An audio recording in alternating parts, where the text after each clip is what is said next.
Robinson, and my guest today is the wonderful Kaitlin Byrd, columnist at Dame Magazine with bylines at Harper's Bazaar and The Cut and other great places, also followed by Alexandra Ocasio-Cortez on Blue Sky. Welcome, and how are you, Kaitlin? Hi. I have been better. I really, I really have. At the date of this recording, it is just a little after 24 hours after Democrats just kind of conceded American democracy, in my personal view, without any contestation of the 2024 presidential election, not even on grounds that they had very good grounds to argue that a person who had last was here to try to overthrow the government probably shouldn't have been just easily and straightforwardly accepted as victor, doing exactly what he wanted 4 years ago. He interrupted this process in an attempt to make himself dictator, and now that he's going to be, they're just like, oh, I guess there's nothing we can do. Mm-hmm. Democrats objected after Bush v. Gore, after Mm-hmm. in 2000, and then there was and after 2004. 2004 when there was issues in Ohio, particularly in those cases it was Black legislature who had objected. And then after January 6th, sort of it seemed as if the message was like, well, any objection is wrong. And as I think you have stated before we got on, this is sort of Trump will project, but it's just someone, my a friend had posted an article I'd written about this, stating similar arguments that you had. They should have objected. They should have actually acted like the result of this election had the stakes that they had claimed it had. Yes. That Nikki Haley isn't going to be president. Those are bad policies. That's great, but we'll come back at midterms. Like, don't give me the Nikki Haley one pep talk. Yeah. Or even the Ron DeSantis one pep talk, which is, we'll get our act together and we'll come back in midterms and we'll show them. Yeah. It's like, no, that is not the election. You took money from vulnerable people based on a asteroid is coming towards Earth Yes. election stakes, and now it's just like, oh, what can you do? And someone had said, well, you sound like MAGA because MAGA objected to the election. It's like, well, the big lie was called that it was all It's called a big made lie. up. Okay, so the answer from my perspective was for Democrats to go with big truth, which is that there is a constitutional provision, and I wrote extensively about it, and I hate that every time I bring it up, I feel like a crank, because I feel like it's Democrats have treated questioning Donald Trump's eligibility under Section 3 since Trump v. Anderson, the Supreme Court decision in March of last year, March 2024, all the way up through then. You had Jamie Raskin, you had Chris, the senator from Connecticut, Chris Murphy. You had so many people talking about like Section 3, Section 3, Section 3, Section 3. And then all of a sudden the Supreme Court's like, well, you can only do it on the 7th Saturday of the 4th moon. And they were like, well, I guess we can't do anything now. And it was like, well, you're just going to go silent on the fact that this piece of the Constitution is here? Like, you're just going to pretend that it doesn't matter? There was a constant theme even before this got to the Supreme Court, and definitely after the Supreme Court, the corrupt MAGA Supreme Court, which is what Republicans would have done if the situation had been reversed. It would have been like, well, Biden stacked this court of hacks, and of course they're siding with him. But we kind of like, okay, well, it's a shame. They legitimize these attacks on themselves. That's the problem with Democrats, has been the problem of the last 8 years in particular, but I want to go further back. It's the last 40 years. Because 40 years ago, I wasn't even alive. But 40 years. Some of us were, Kaitlin. Sorry. I didn't yet exist, but 40 years ago, Democrats got their asses beat in the worst beating anyone's ever taken. Mhm. And even though they held Congress, which is kind of wild when you think about it, like, Yeah. like that should have been a sign to Democrats, like, yes, you did get your asses beat, the worst that anyone's ever gotten their asses beat, but you didn't lose Congress. So have a think about that for a second. What separated your Democrats running down ticket from the top of the ticket? And what insulated them enough to hold on to their seats? Mhm. Because that's what I would have asked at the time. But Democrats, no. Obviously, you look at that map. That map is soul crushing. No. You and Um, it did. It actually traumatized an entire generation of lawmakers so badly that they stopped believing in their own legitimacy. mhm. And that same group of people are older, who were older at the time that they took that beating and Reagan 1984 than I am right now is still in office. Oh yeah. Nancy Pelosi was older than I am right now when that beating happened. Joe Biden, like the entire gerontocracy, we don't talk enough about. They're still half of their political careers have been spent soaked in Reagan propaganda, living forever the trauma of 1984, looking at that map and realizing what had happened and that they were just going to need to fundamentally change as a party. Yeah.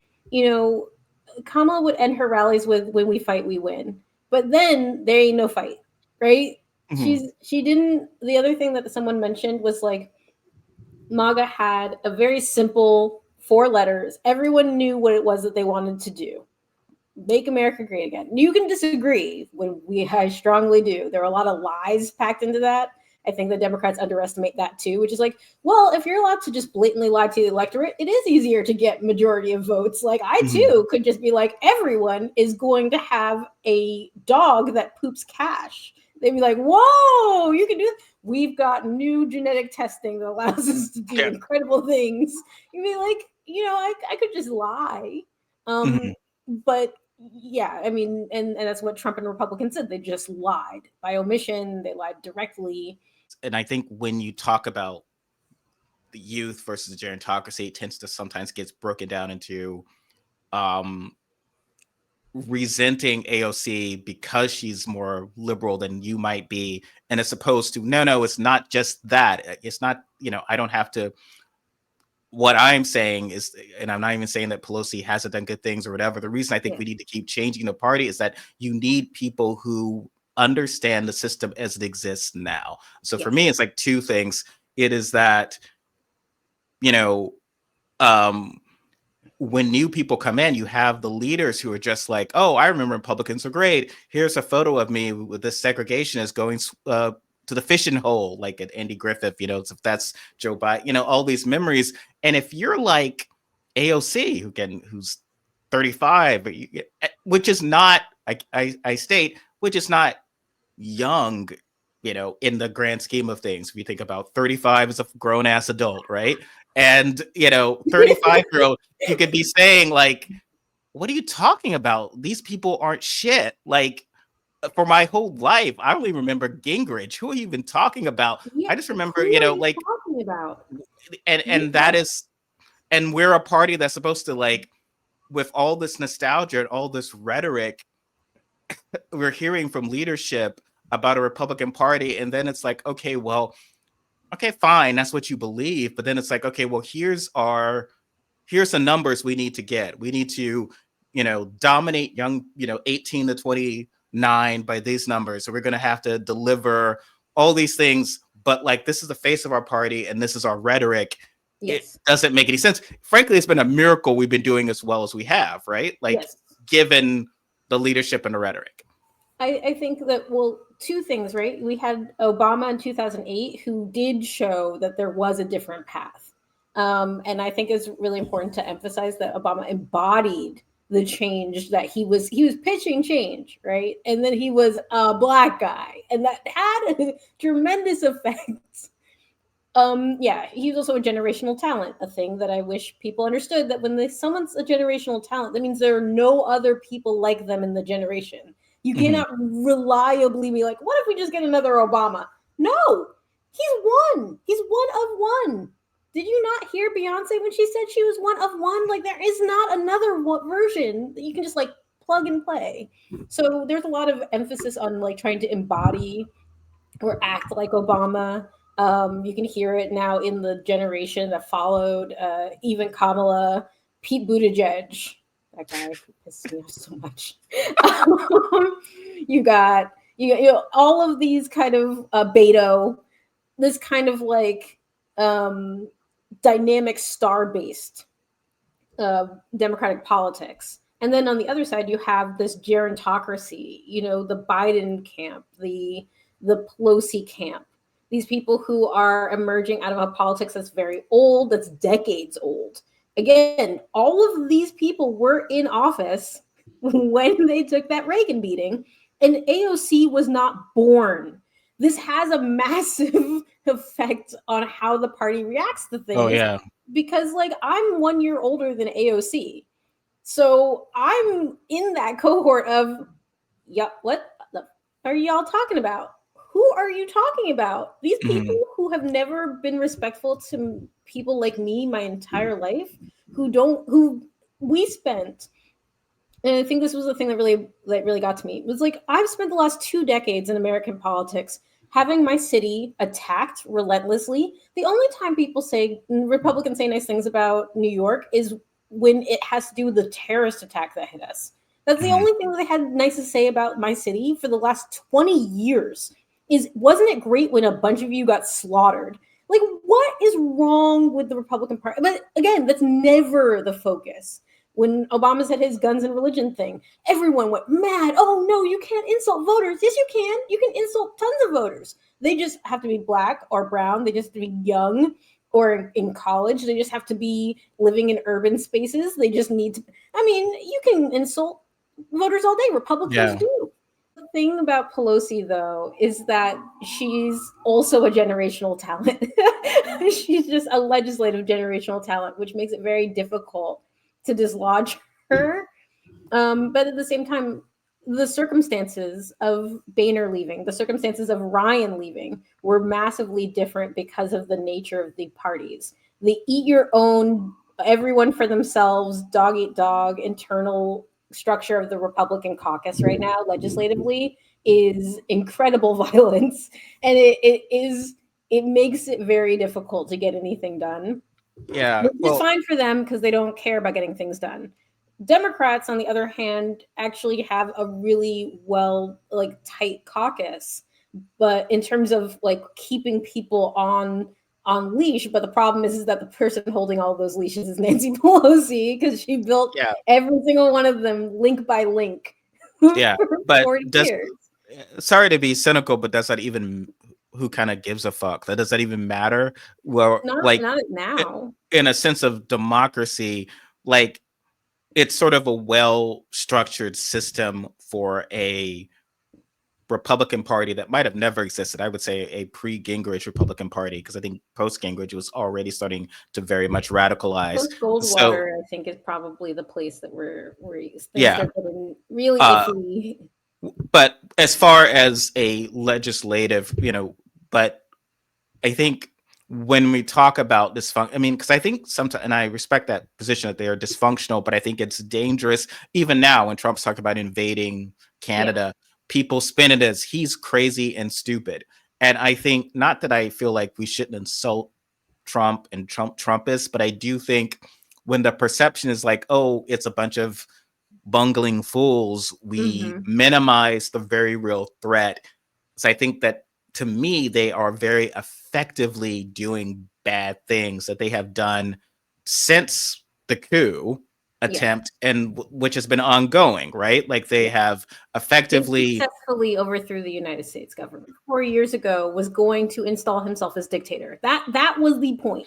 I feel like people don't get that because we avoided the worst case scenario. The worst case scenario was that mob got its hands on a member of Congress or a member of their staff.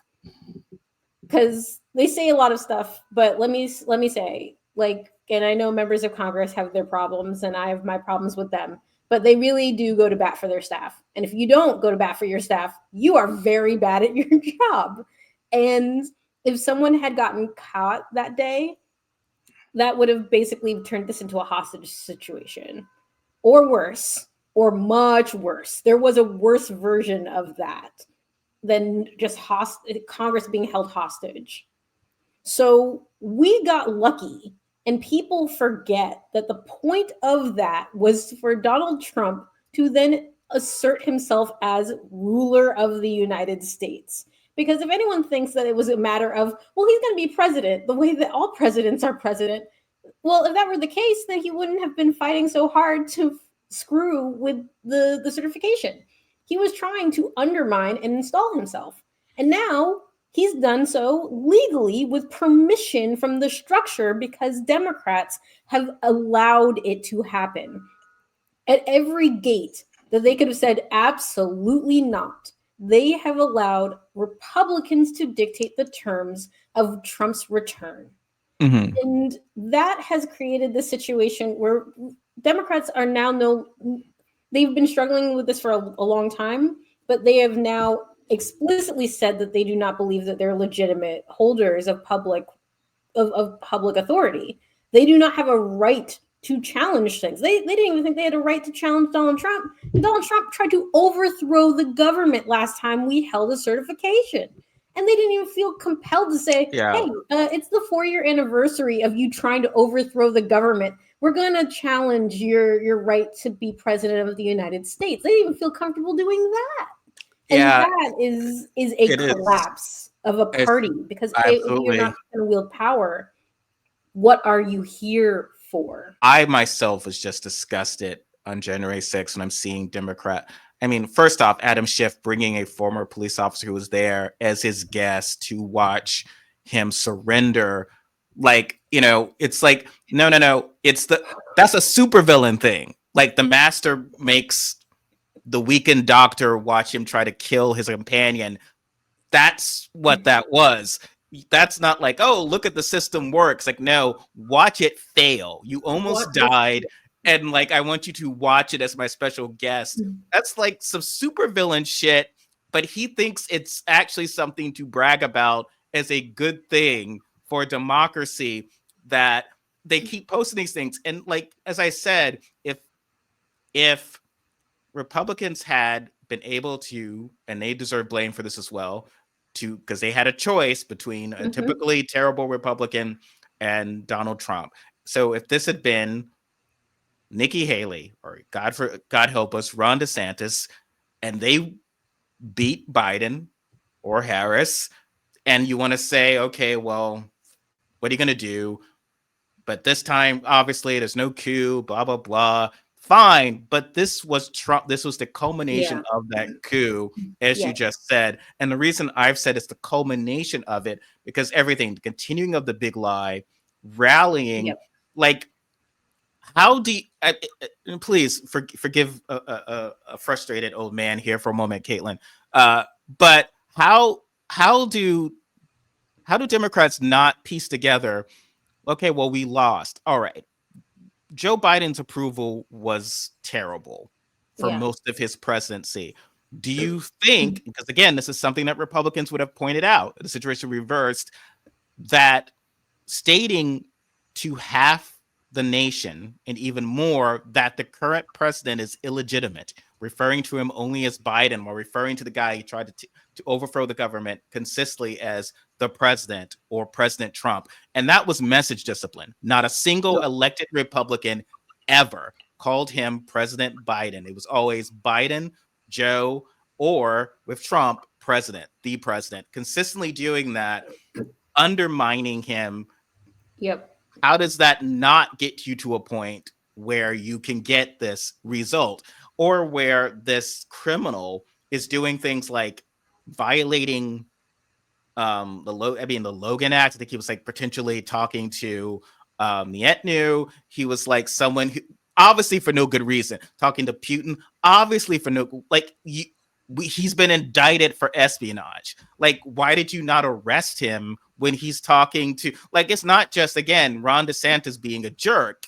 This is someone that we know tried to take over. So so again, Yep. forgive my rambling. It was like for the past 4 years we got to see the Democratic Party just treat this, despite what they said to voters, despite what they would say in their emails asking me for money, they never acted as if this was a hostile actor, Yes. as a shadow government. He had his own Correct. shadow government, his own thugs who he was at an every attempt to undermine the legitimate government of the United States. Even like blowing up, they talked about, oh, we had this wonderful, it wasn't that wonderful immigration deal, and Trump blew it up. Like, okay, well, couldn't you have argued again? Well, Why Republicans is this said this is a person who's a regular citizen who is not in government actively actively destroying government processes? What authorizes him to do this? He has yeah, no official position. He has no actual power. There's no reason a regular citizen, which is what he was after he left the White House, a regular citizen has any authority to do these things, let alone yeah. discussing. Yeah, there's so many, He's out on again, bail structural during some of issues. this. He's out on bail for trying to overturn the government. And like, can't Biden? So this is the fecklessness. It just seems. Like, can't Biden just say, "Well, Republicans agree with me, and I passed this bill to defend the border"? It's an existential crisis. That's what I'm saying. And the guy indicted for trying to overthrow the government is now trying to stop me from defending, Yes, like, at every level. This is all obvious, but it just was never happening, and it was driving me crazy because it was like it he's drove me crazy. actively undermining you. Yeah, it drove me crazy from on January 20th, 2021. Joe Biden was inaugurated, and as presidents do, he gave a speech. And in that speech, he did not mention that 2 weeks before someone had tried to overthrow the government. He didn't even mention it. He did not even mention that this transfer of power, what was happening that day, was an important thing that had been almost derailed by an angry mob attempting to kill or hold Congress under siege. Because that was the plan. The plan was to break certification, so it could not happen. So there was no certified president. So Donald Trump could declare that he was still president and thus undermine inauguration. That was the point. That was always the point. Okay. And nonetheless, we ended up with the person who rightfully took power after this horrific struggle, a violent struggle, because it was not a peaceful transfer of power. No matter what Republicans said during the impeachment, which was like, well, we eventually got there. Like, if your transfer of power has a body count, it's not a peaceful transfer of power. I don't care. I don't care if you think Ashley Babbitt is deserved to die or is a martyr. That's a body count, and that's not what happens during peaceful transfers of power. Yeah. Okay, we can do what Trump can't do, and that's what makes us better. And it's like, that is not what makes you better. And by the way, contesting on Section 3 grounds, to bring it all the way back, Section 3 is part of the Constitution. It's part of the Constitution for a reason. And I think it's really important to explain that constitutional amendments are not like guidelines or things that people came up with, just on a whim. They're not, this didn't happen by accident. Oh, we just needed to have 2/3 of both houses of Congress agree to it, then send it to the states and have 3/4 of the states agree to it in order for this to be law. That doesn't happen by accident. That does not happen by accident. The 14th Amendment is a very serious amendment to the Constitution Yeah. that went through a Um, tremendous amount of trials. But but Section and 3 not to is different. interrupt, but to that question, Yeah. Section 3, the Supreme Court, again, when Democrats have punted on this, the Supreme Court is, I felt, just sort of muddy the waters. They sort of like, oh, official acts of what you can investigate, and it has to be Congress has to do stuff, but Congress could do it, which is basically, Yes. yeah, the MFer tried to overthrow the government. We are objecting, and if the numbers aren't there, that's fine, but Correct. try. That's what. Try. That's I what quite you know. literally gave a speech on Saturday in front of the Lincoln Memorial, begging lawmakers not necessarily even to win, but just to try. Because the act of trying, I really do believe that Donald Trump succeeds because people let him succeed. They would just rather not oppose him, and they don't want to. You noticed it in the Republican primary. No one wanted to actually go after him directly. And to the degree that they did, they even kept backtracking on things that they thought the voters wanted to hear. Yeah. And the lack of strength, ironically, is the thing that doomed every single one of them. Oh That, yeah. that if they come out and been like, I have a very clear plan, I have a very clear idea of what I want to do in this country, and Donald Trump is old news and I don't know who you're talking about, that would have probably given somebody a much better shot in that primary than I'm going to be like, what if you had Trump but watered down? What if you, it's like no one wants an imitation version of anything. Okay. Yeah. I'm never like, wow, I could get real crab meat or I could get imitation crab meat. I know which one I want. Like it's Yeah. never happened. Especially at the same price. Right.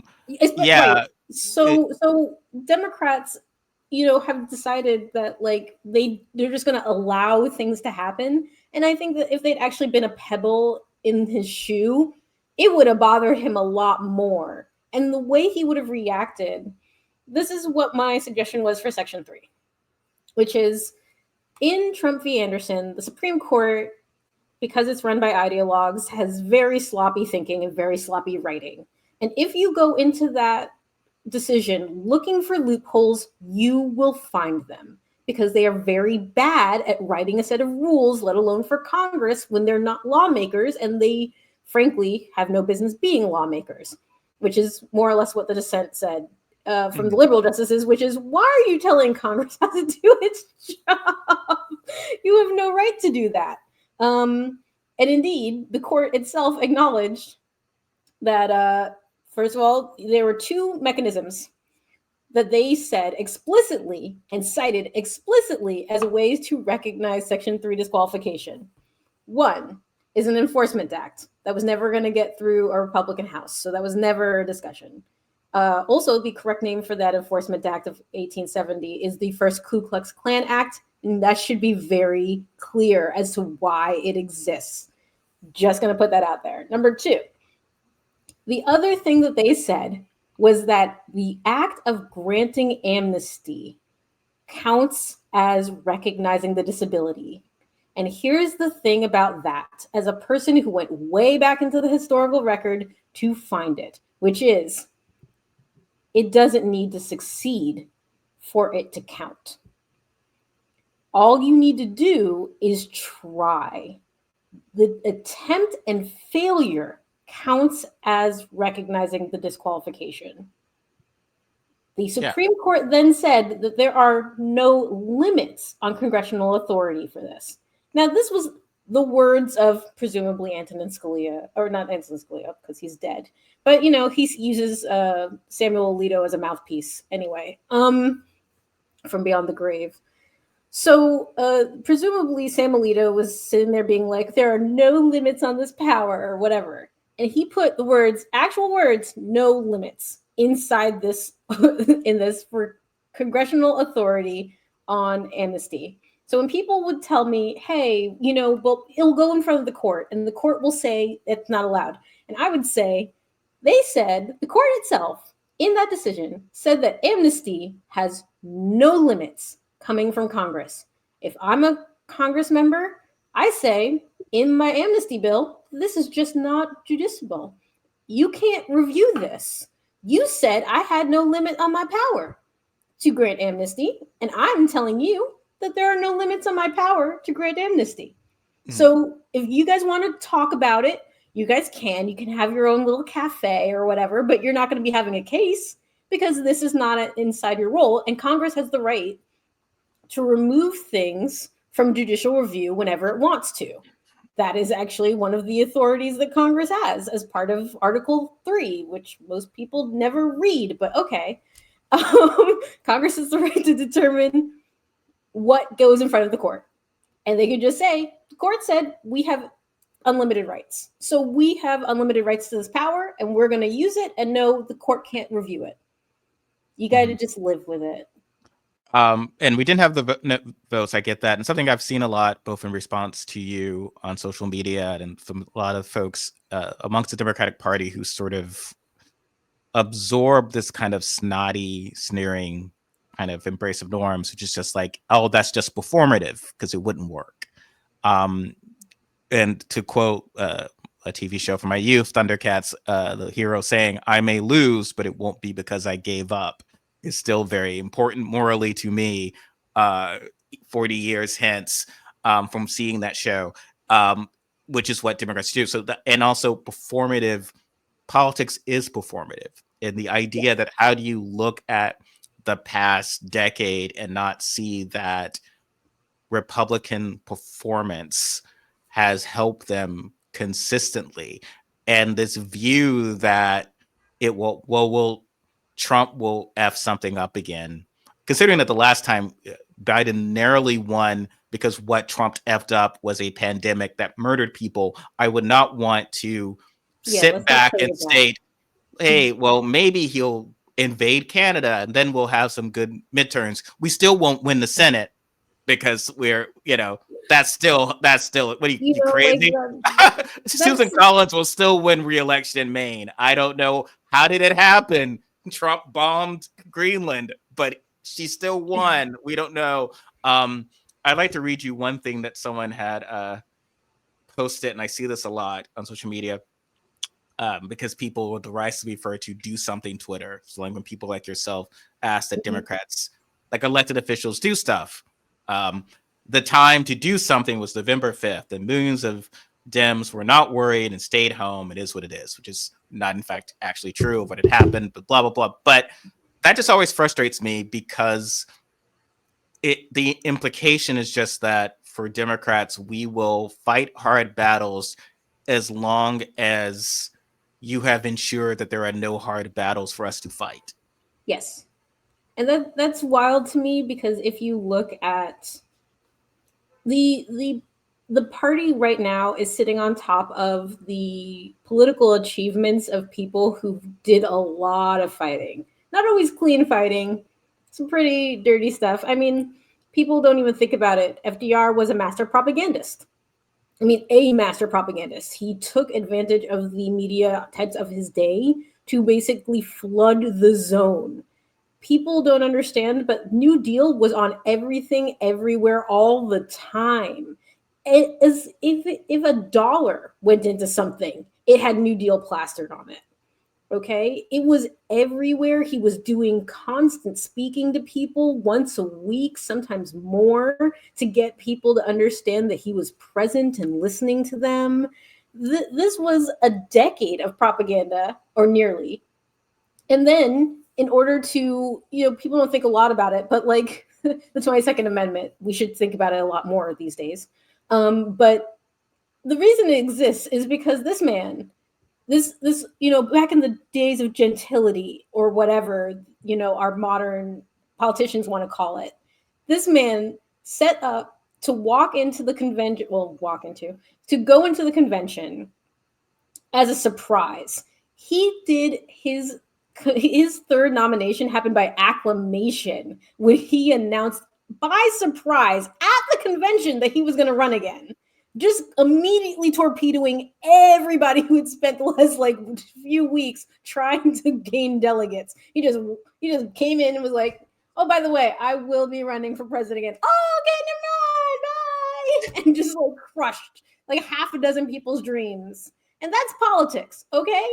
That man wasn't like, oh, well, I should wait, and no one's ever done it before, so maybe it's wrong to have a third term. That man was like, power is mine, bitches, and walked Mhm. in and owned the space. LBJ Yeah. succeeded at the Great Society, succeeded at the Civil Rights Act, succeeded at the Voting Rights Act, succeeded at the Fair Housing Act by taking advantage of tragedies.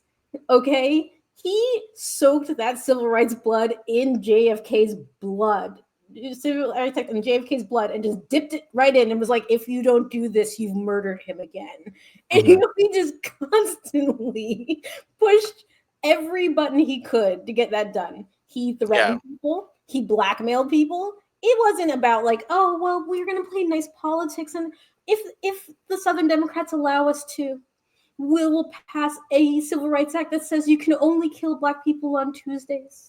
Like, Mhm. no, like we Yeah. did actual aggressive work. these successes were built by people who were playing Yeah. real politics. Also, and for Lincoln, wasn't a lot of. I mean, 13th Amendment. He leveraged basically lame duck period. So Yeah, essentially, I'm out of here anyway. I might as well let the black people be free, like yeah. those kind of politicians, because they would have never gotten elected again. He and things that Biden would never do. You could imagine, like, oh, that would be terrible for me to have someone who's on his way out the door vote for this or to pass this in the lame duck, which I think even in the lame duck was something someone has suggested Obama do for Garland. And that was considered, oh no, you can't do that. That's like cheating, even though you're again you how do you Again, respond to people who are cheating if you do not, but I think the, it's sort yeah, of a history that people don't get, so they have this idea because there's that, and then they're sort of thinking of like, well, history will remember uh yes, Biden. Well, no, they won't. Like, I wrote about this of like, I grew up driving down Slave Catcher Boulevard, like those. yep, There's going to be an airport named after Marjorie Taylor Greene. There's going to be yep. airports named after, definitely after Donald Trump. Forget it. Like, that's not his, and history is not the moment to wait for it. You've got to win at that History time. happens in the present tense. And that is the thing that I think a lot of people miss, which is that because we are taught history from putting ourselves at the end of a line and looking backwards instead of saying we are in the middle of a larger context. There's going to be 100 years after us. What are we doing for them? Because we are the result of people 100 years ago saying, what are they going to do for us? That is what happened. We had the square deal, the income taxes, all of these things. When they said we're going to run an income tax, and they were like, that's not constitutional. So they were like, well, then we'll make it constitutional. Instead Yeah. of saying like, oh, well, I guess it's not constitutional. I guess there's nothing we can do. And if we talk about Sad messaging, face. that's what Republicans do. They talk about, and of course in the negative, but they say like, this is going to hurt you now. So with climate, with things like, changes to healthcare or any sort of Yes. bill, it is like, which is why again you have to try to make sure that people start to feel things now and not down the line, because Republic is going to be like, this is hurting you now. I don't care that there might be high speed rail in 30 years, but what about going to work now and you've got traffic backed up? They focus on the now, Yep. whereas Democrats should be doing frankly the same of like, no, like, let's think about the arc of history. This is a trans kid now who, like, this is a I have friends who they have daughters who turned 18 in Yep. 2024. That was their first election, which is sucks that their first election. My first election was for good or for ill Bill Clinton, but at least it was a winning election. But for these folks, these are like, you're to tell an 18-year-old woman that like, oh well, don't worry, you'll have some control of your body in 20 years. Like, okay, 38 might seem to have come just like that when you're in your 40s. It's like, it felt like that 20 years was like that, but when you're 18, you're like, what do you tell, like, this is my life for 20 years. Like, don't worry, well, we can't expand the court, don't worry, we'll have our chance to do stuff, and within 30 years maybe we'll have a liberal majority again. Like, you are losing young people because they like 30, that's like a prison sentence. That's Yes. hard time if you're That's 40. that is what they have done. The Democrats have in fact sentenced the United States to decades of malaise, of incompetence, of violence, of oppression, because they won't take a stand now. And what's worse, I heard that some of them were saying that they didn't want to say a lot about Trump because they thought he was going to attack them, which is, yes, you are going to get attacked for being a Democrat. Just like all of your constituents are attacked for being Democrats. There's no magical universe in which, like, if you concede enough, you'll be saved. Someone needs to read you like at least just 3 random chapters out of The Rise and Fall of the Third Reich, because y'all don't seem to get it. Y'all don't get it that when people like this man take power, he's off talking about, I'm going to invade Canada and take back the Panama Canal, things that, by the way, he never mentioned when he was running for president. Huge, even if people did agree with it. these are massive undertakings that would require enormous suffering, completely upend our economy, perform incredible amounts of violence, commit us to a massive expansion of our military, none of which was discussed. No one was going into with being like, I hope my child is conscripted for the Canada War. That was never a discussion. And yet, he's out here just saying that he's going to do it. And everyone's just like, I don't know how this is going to work. Stop Mm-hmm. talking about this. Is the natural extension of people like this, Well, which is that they this have is, power and they use it. and also you people don't like norms when you, it's a sort of like, I'm, to put it in theater, I'm a theater person or whatever. If I invite you to a bad play, you're going to be like, I don't, that sucked, I don't know what you're talking about with theater. So if norms is kind of like, okay, well, norms got me this, a madman is like, and you sat Yes, there and we're like, ah, yes, very good show, madman's president, he's got the nuclear codes, he's crazy. So yeah, invading Canada is like, that's about in the middle of all yes, the crazy things that a madman could do. Yes, correct. that's well possibly, and just it's all in character. For side, I Yes, mean, he's a businessman. So if I could just go quickly into that, the idea of hostile takeovers, like obviously as a businessman, why should I accept a loss? Who can I blackmail to keep myself in power? For him, he just viewed the presidency as being like head of his company. And it's like, okay, well, people are gonna try to force me out. How can I stay in? Like everything is like, how can I corrupt things for my way? So yes, that's how he's gonna run. And he's someone who likes Jackson and he wants to be like Jefferson, right? Jefferson doubled the size of the nation. So it's like, oh yeah, I'll go down in history for no silly railroads for me that Pete Buttigieg is going to be talking about. I'm going to like, you know, I love that Pete Buttigieg is still like talking about this stuff that one will either get rolled back or if it does happen, Trump will just take credit for it. Like you understand, like if that had happened to again to Republicans, they'd be bad mouthing it on the way out. It's like, and these Democrats voted for this high speed rail that's going to kill everyone. It's like, wait a minute, that was your plan. It's like, no one's getting credit for anything. But correct. it's like that was sort of okay. Well, um, and just to sort of type things back up, I've seen so much defeatism, which is that voters are stupid.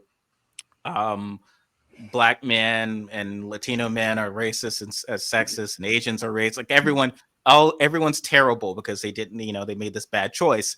And at a certain point, it's like I can judge people all I want, but I also like we don't have an anti-evil ray, and people still vote. So we've got to figure out what we did wrong. And to me, what was scary. The Fox News stuff is scary. Going back on Fox News when it's like, no, Fox, MSNBC, you're reaching those people. They are the wrong demos.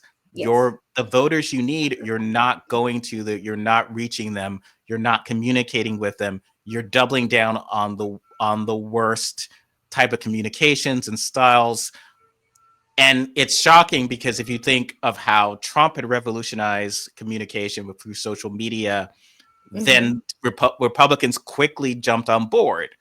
Ted Cruz is doing a podcast because Trump exists. There's no way he would have been doing that like Nope. sort of changed everything, but there's no sense of trying new communications. And so you get, it's not about AOC is the future because she's, I agree with all their policies. I would love if people like Lauren Underwood or others would also be doing Facebook, Instagram lives and so forth, but they're not. The problem is, same with Hakeem Jeffries, as long as the leadership is this system, and anyone who's worked in corporate America can tell you, you get the up and comers are the ones who get sucked into that.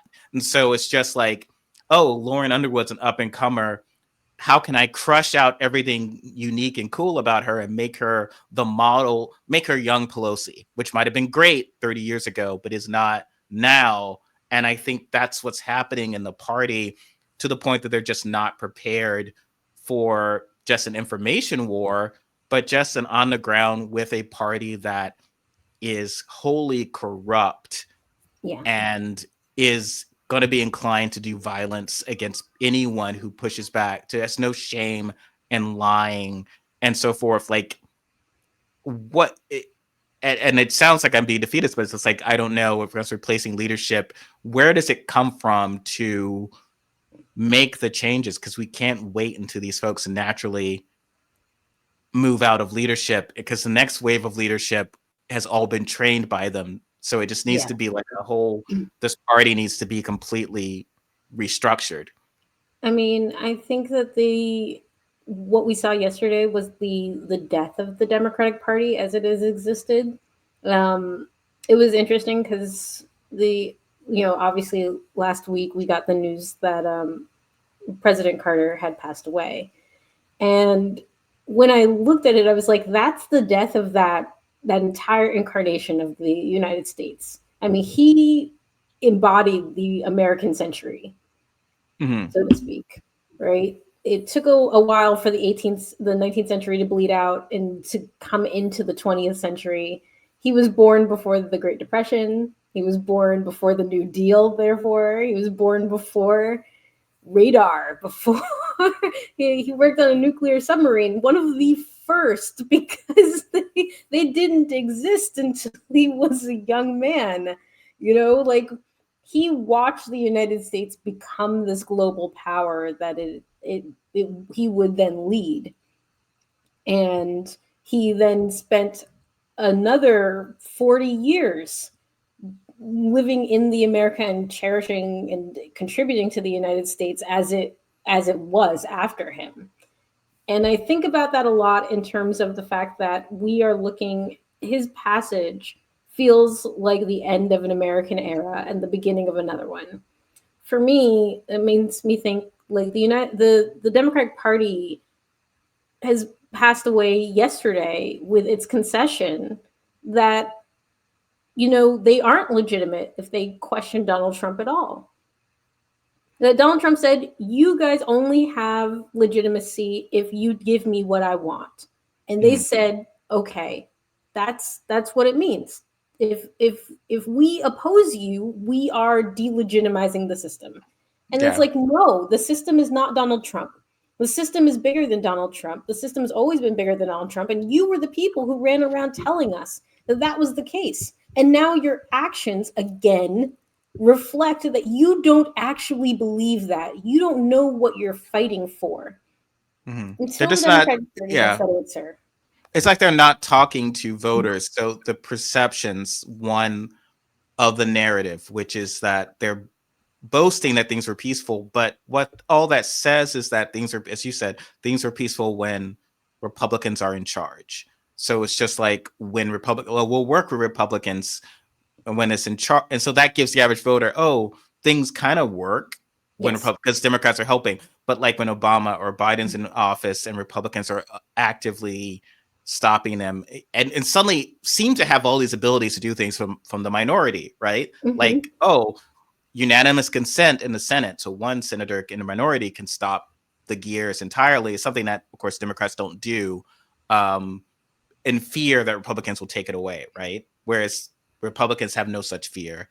Um, but that gives the impression that Congress, Washington is dysfunctional and unhealthy Mm-hmm. whenever Democrats are in charge. You talked about Carter when Pelosi and is talking calmly about Reagan, and when others are talking, you know, fondly about Reagan, when Reagan's not brought up, when there's any discussion about homelessness, the fact that his shutting down these shelters and all that is a direct line to that, whereas Democrats just wind up owning homelessness as opposed to, no, no, this is all the Reagan. Um, Republicans would never have forgiven a Democratic president who came in basically sabotaging their version of Carter. Like if their version of Carter, and it had been proven objectively that they sort of delayed the hostage thing to Yeah. harm them, they would never mention that president without, it would be this entire stab in the back rhetoric. And Democrats believe that they are better than that for some reason, and that there's some benefit to that. But that's not how human beings react. I mean, Brian Schatz said, well, we could retaliate, we could object to retaliate, but we're better than that. But it's not Who cares? retaliation. Who It's not, cares? and it's not retaliation. It's like I've used this example before, but if I baselessly sue you for plagiarism, Yeah. it's not retaliation for you to sue me for plagiarism if I legitimately plagiarized against you. Like, it's Correct. like somehow my doing these things, it's like, oh well, I guess it's retaliation and mean to oppose Trump. So we're gonna try to work with Trump because it was bad and Republicans didn't work with Biden. It's like I don't, and nothing is get like it All obviously that has no does is political. legitimize Republicans. Every single thing they do legitimizes Republicans and delegitimizes Democrats. This obsession with adhering to the rules. When Republicans don't play by rules, they say we are authority. We have the right to act as we want. And Mhm. then Democrats come in and they say, we share authority. We only have the right to act when we all can agree, which Yeah, then gives Republicans power to say, well, we don't agree, so you can't act. And therefore, power. Yeah, Democrats never become legitimate. And we just repeat this cycle over and over again. It's been happening, for again, 40 years. years. Well, reality is action. So, and to sort of to tie this all up, your final thoughts on this. To me, when Democrats will post, "Oh well, Trump only narrowly won. It's not even a majority of the vote. It's not even he didn't win the popular. He won the popular vote by like 1.5%." And they post that fact, well and Yeah. good.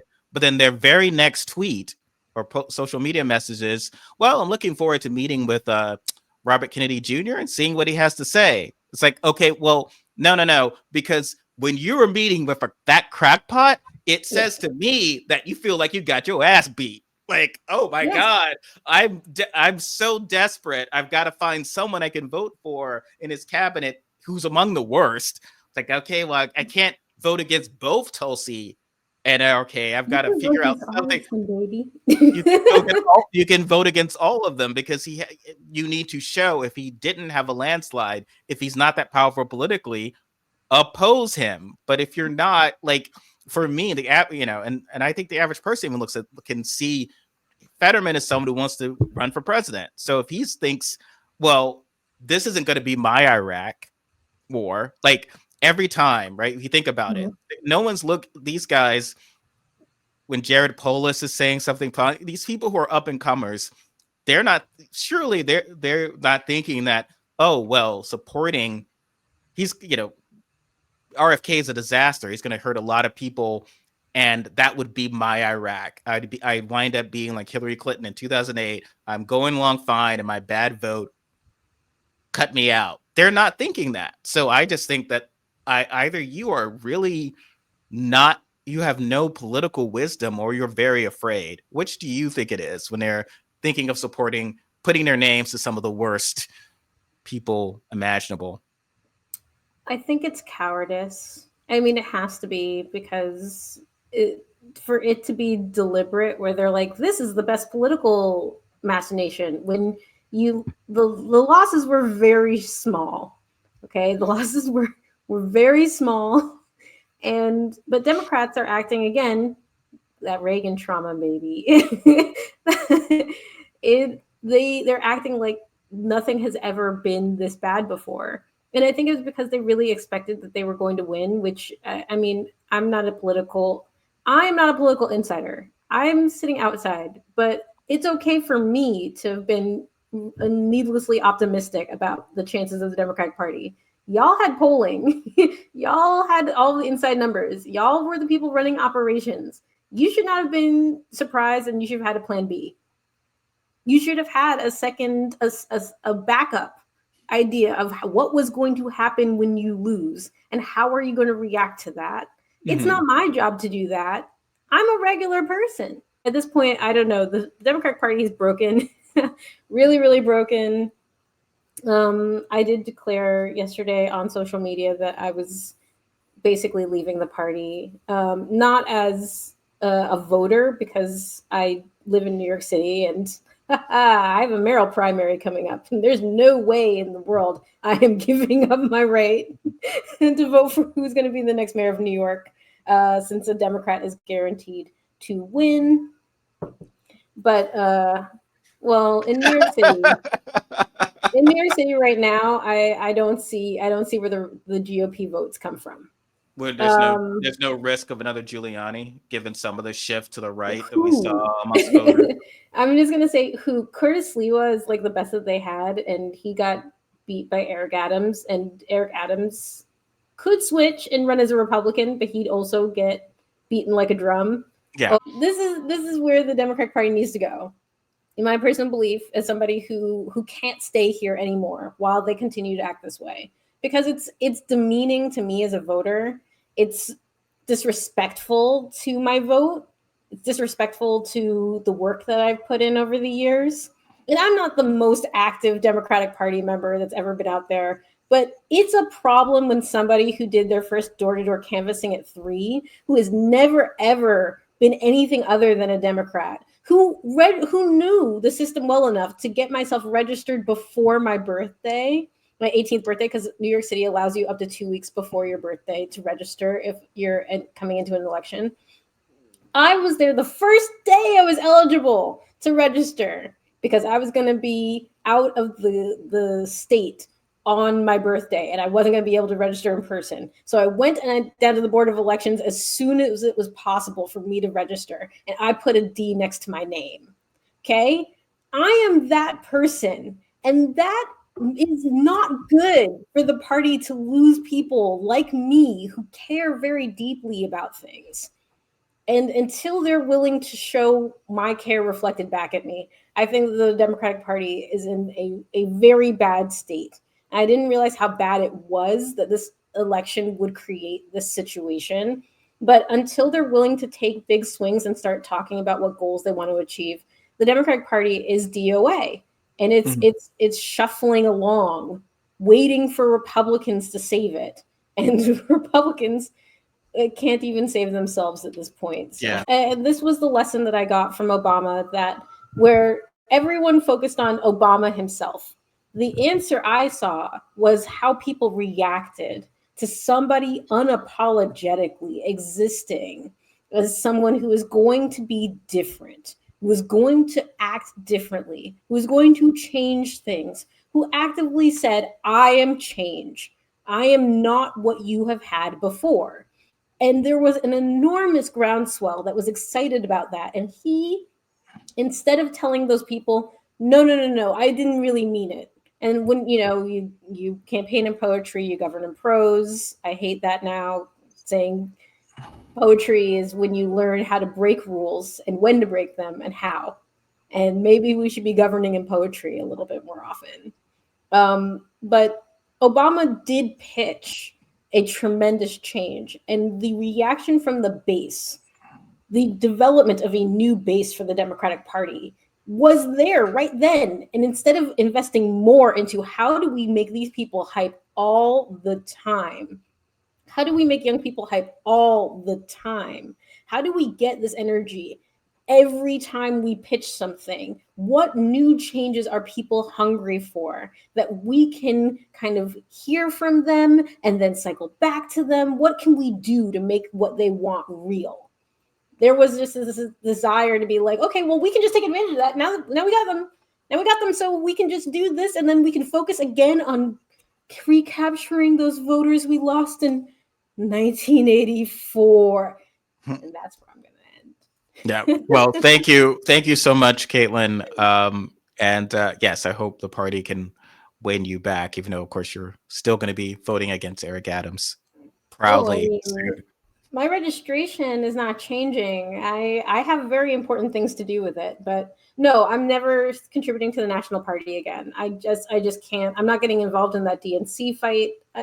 Whoever it is, your task is monumental. I have nothing to say to you. You got to come to me. That's how that's going to go from now on. Well, thank you, Kaitlin Byrd, Gotham Girl Blue at all the good places. All the good places. And we'll catch you guys later. Take care.